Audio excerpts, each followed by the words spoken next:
नमस्कार दर्शकों, आज के विशेष कार्यक्रम में आपका एक बार फिर से स्वागत है। आज की वीडियो में हम जगन्नाथ मंदिर से संबंधित रहस्य को उजागर करेंगे और बताएंगे कि कैसे उड़ीसा राज्य में जगन्नाथ मंदिर का निर्माण हुआ। तो आइए शुरुआत करते हैं आज की खास पेशकश। तो आइए अब बात करते हैं भारत के ओडिशा राज्य में स्थित जगन्नाथपुरी मंदिर की वास्तविक कथा के बारे में। अब तक नकली धर्मगुरुओं, संतों व महंतों द्वारा जगन्नाथपुरी की कई अलग अलग लोकवेद कथाएं प्रचलित की गई है। असलियत तो ये है कि आज तक भोले श्रद्धालुओं तक सच्चा ज्ञान पहुंच ही नहीं पाया। आगे हम जानेंगे कि जगन्नाथ मंदिर में कभी छुआछात क्यों नहीं होती, क्यों जगन्नाथ मंदिर में स्थापित तीनों मूर्तियों के हाथों के व पैरों के पंजे नहीं है, आखिर समुद्र से किसने जगन्नाथ मंदिर की रक्षा की थी, कौन है असली जगन्नाथ भगवान। ऐसी न्यूज में जगत गुरु तत्वदर्शी संत रामपाल जी महाराज जी के सत्संगों के माध्यम से अपनी पड़ताल में इन सभी प्रश्नों के जवाब ढूंढ निकाले हैं। तो आइए जानते हैं जगन्नाथपुरी मंदिर की वास्तविक कथा। ओडिशा प्रांत में एक इंद्रदमन नाम का राजा था। वह भगवान श्री कृष्ण जी का अनन्य भक्त था। एक रात्रि को जब श्री कृष्ण जी ने राजा को स्वप्न में दर्शन देकर कहा कि जगन्नाथ नाम से मेरा एक मंदिर बनवा दे। श्री कृष्ण जी ने यह प्रयोग भी कहा कि इस मंदिर में मूर्ति पूजा नहीं करनी है, केवल एक संत छोड़ना है जो दर्शकों को पवित्र गीता अनुसार ज्ञान दे। समुद्र तट पर वह स्थान भी दिखाया जहां मंदिर बनाना था। सुबह उठकर राजा इंद्रदमन ने अपनी पत्नी को बताया कि आज रात्रि को स्वप्न में भगवान श्री कृष्ण जी दिखाई दिए, उन्होंने मंदिर बनवाने के लिए कहा है। रानी ने कहा, शुभ कार्य में देरी क्या, सर्व संपत्ति उन्हीं की दी हुई है, उन्हीं को समर्पित करने में क्या सोचना है। राजा ने उस स्थान पर मंदिर बनवा दिया जो श्री कृष्ण जी ने स्वप्न में समुद्र के किनारे पर दिखाया था। मंदिर बनाने के बाद समुद्री तूफान उठा। समुद्र ने अपनी भयावह लहरों से मंदिर को तोड़ दिया। निशान भी नहीं बचा कि यहाँ कभी मंदिर था। ऐसे ही राजा ने 5 बार मंदिर बनवाया, लेकिन 5 बार समुद्र ने मंदिर को ऐसे तोड़ दिया जैसे यहाँ कभी कुछ बना ही ना हो। अब आपके मन में ये प्रश्न अवश्य उठ रहा होगा कि आखिर समुद्र बार बार भगवान के कार्य में बाधा क्यों डाल रहा था। दरअसल समुद्र अपने प्रतिशोध के चलते जगन्नाथपुरी के मंदिर को तोड़ने की अपनी जिद पर कायम था, क्योंकि त्रेता युग में जब माता सीता का हरण हुआ था तब रावण से उन्हें छुड़वाने के लिए सेना को समुद्र पार लंका पहुंचाना था। और इस समय 3 दिन तक प्रार्थना करने पर भी समुद्र ने श्री राम को रास्ता नहीं दिया था।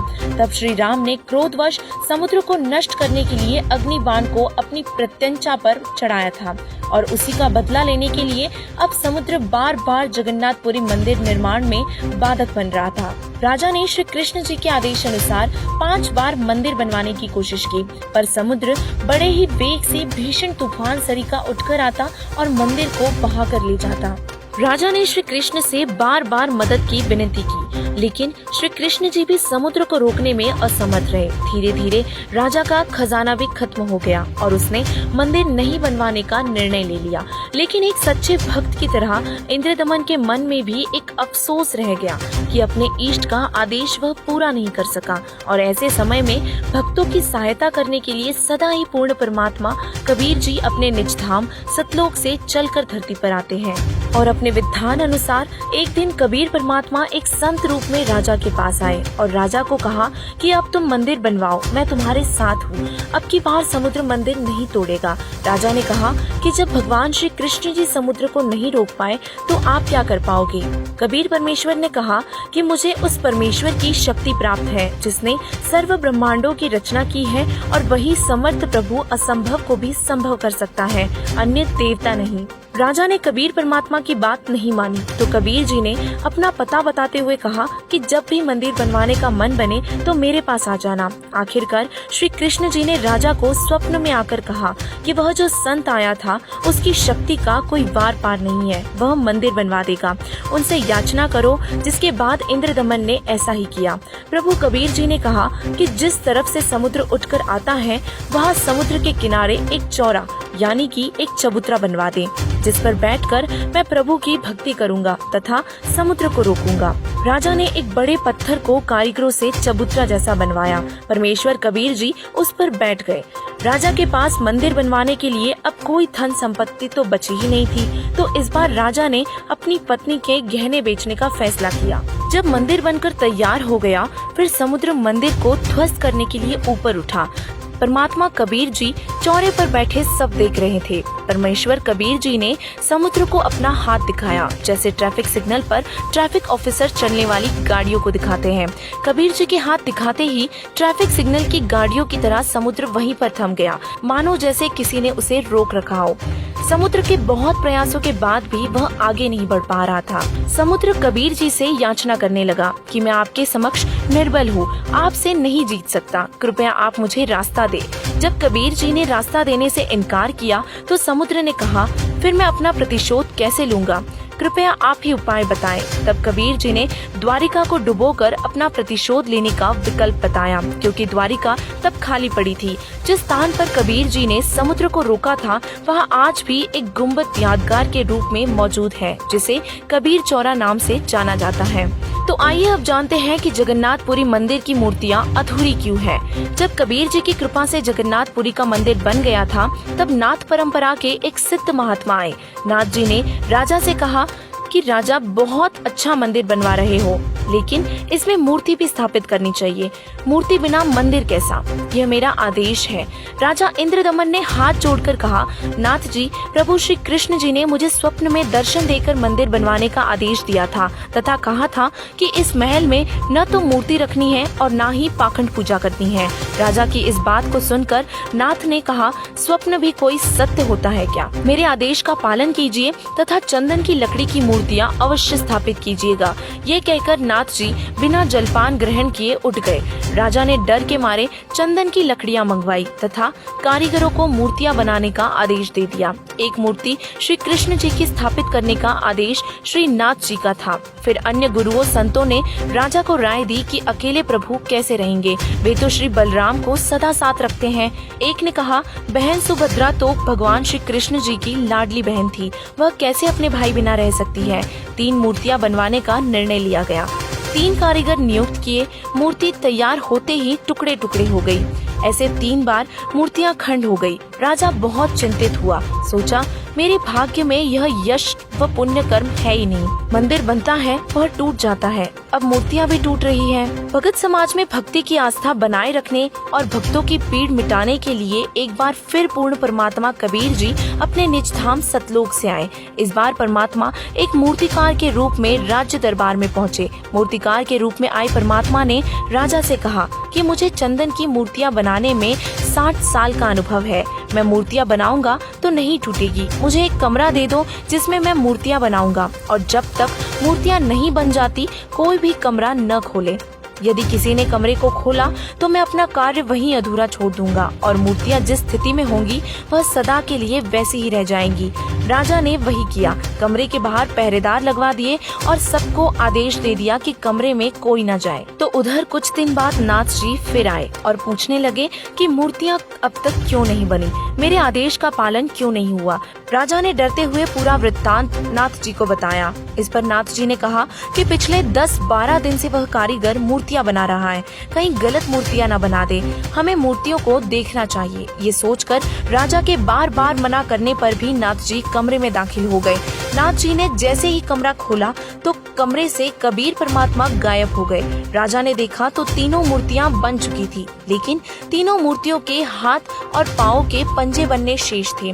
कबीर जी की चेतावनी के बावजूद बीच में ही व्यवधान उत्पन्न होने के कारण मूर्तियों का कार्य अधूरा ही रह गया। यही कारण है कि मंदिर में बगैर हाथ पैर के पंजों वाली मूर्तियाँ ही रखी गई। तो आइए अब जानते हैं कि आखिर क्यों जगन्नाथपुरी के मंदिर में कभी छुआछात नहीं होती।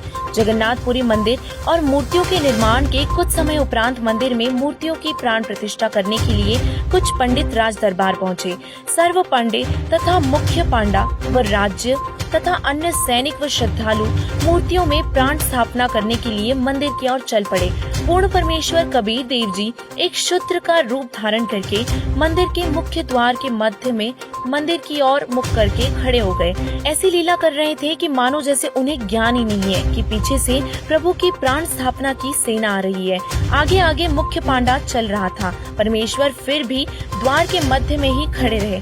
निकट आकर एक मुख्य पांडे ने शूद्र रूप में खड़े परमेश्वर को ऐसे धक्का मारा कि दूर जा गिरे तथा एकांत स्थान पर शूद्र लीला करते हुए बैठ गए।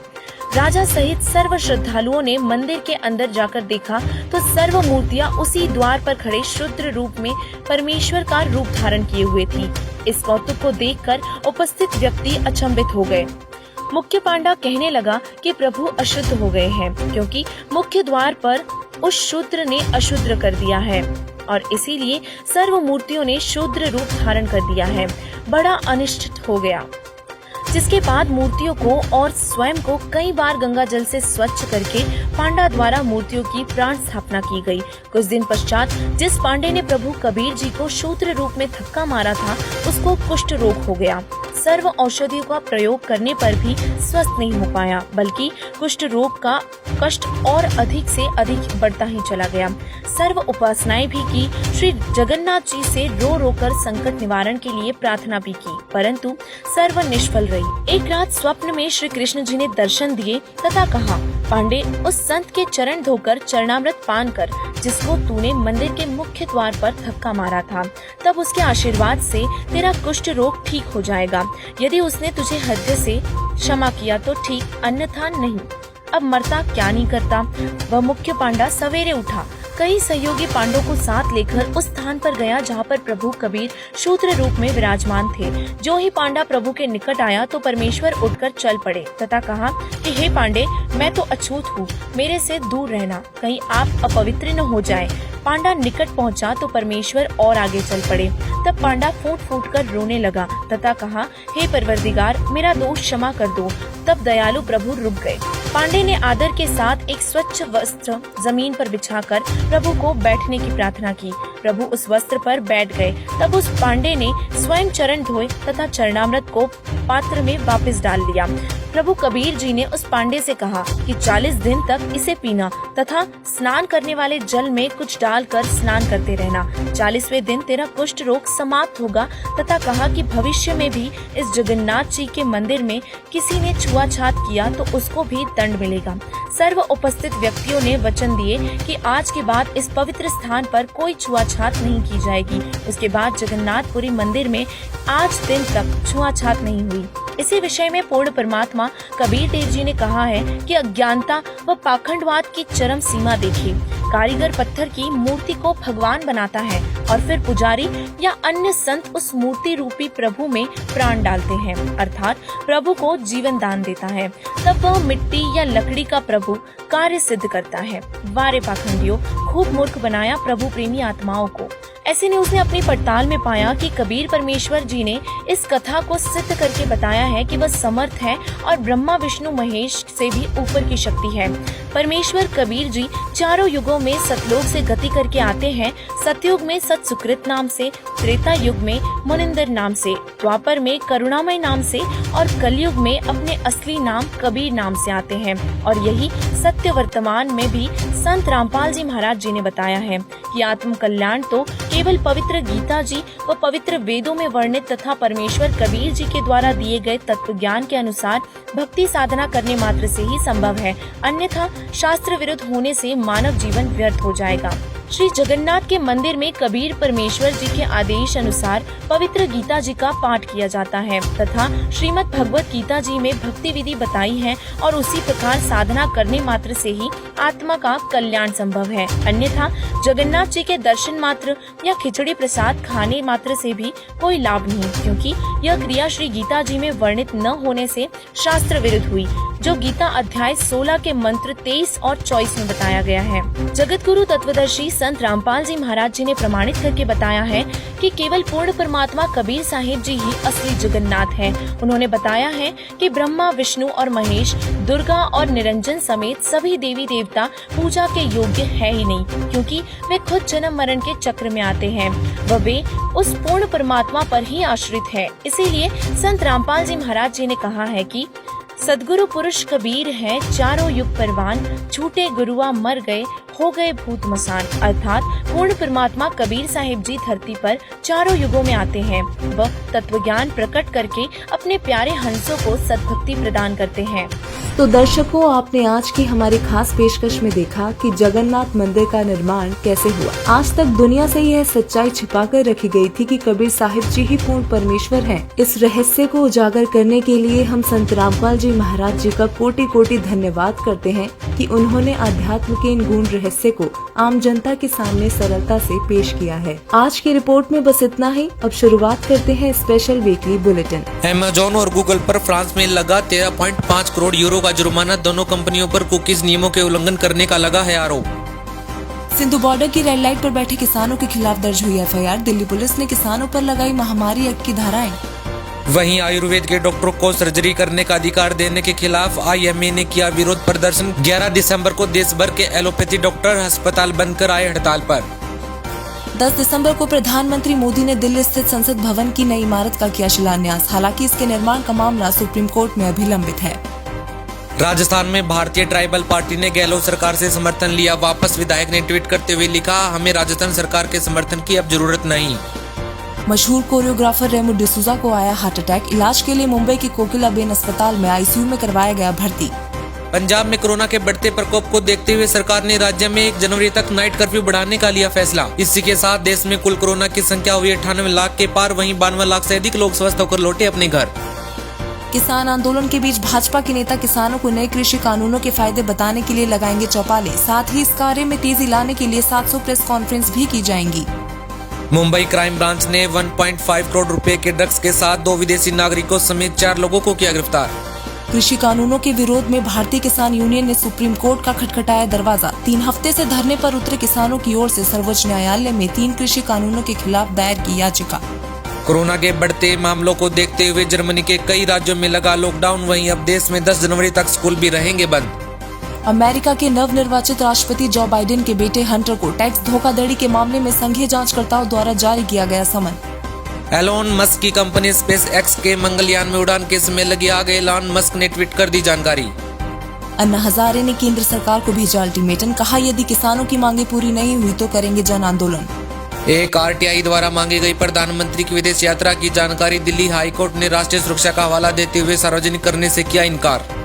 जगत गुरु तत्वदर्शी संत रामपाल जी महाराज जी के सानिध्य में दिखावे, फिजूल खर्ची व दहेज के खिलाफ जागरूकता फैलाने के लिए उत्तर प्रदेश के जालौन में हुआ एक अनोखा विवाह। महज 17 मिनट में बिना कोई रीति रिवाज और रस्म के साधारण तरीके से दहेज रहित विवाह हुआ संपन्न। कोरोना महामारी को मद्देनजर रखते हुए शादी में सरकार द्वारा बताई गई सरकार की सभी गाइडलाइन का भी पालन किया गया। आज के कार्यक्रम में बस इतना ही। अगले रविवार आपसे फिर मुलाकात होगी एक नए मुद्दे के साथ। आप बने रहिए ऐसे न्यूज चैनल के साथ। धन्यवाद।